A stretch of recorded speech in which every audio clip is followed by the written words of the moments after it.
सूर्यावर थुंकायचं नसतं, कारण ती थुंकी काही सूर्यापर्यंत जात नाही, फिरून ती आपल्याच तोंडावर पडते.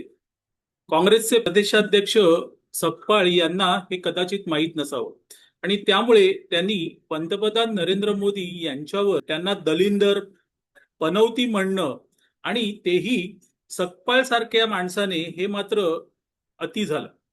सकपाळ हे आता प्रदेशाध्यक्ष झाले आहेत, पण त्यांना काँग्रेसमध्ये किंवा महाराष्ट्रात कोण ओळखत होतं? सकपाळ नावाचा कोण माणूस महाराष्ट्र काँग्रेसमध्ये आहे हेही काही वर्षांपूर्वी लोकांना माहीत नव्हतं.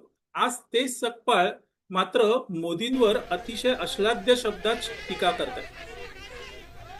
सकपाळ हे का करतात? कारण काँग्रेसमधून आता शेतकरी उपाशी, फडणवीस मोदी मोदींवर उपाशी, शब्दात टीका आजपर्यंत हमने सुना था नमक हराम, राहुल खुश होणार, मगर मोदी जो है वो कांदा हराम निकल गया. सकपाळांना वाटतंय आणि काय म्हणाला की मी कांदा खाल्लाय, मोदी मी तुमचा कांदा खाल्लाय, मी तुमच्याशी बेईमानी करणार पंतप्रधान नाही. त्यामुळे बेईमानी म्हणजे इमानदारी का बेईमानी पहा किती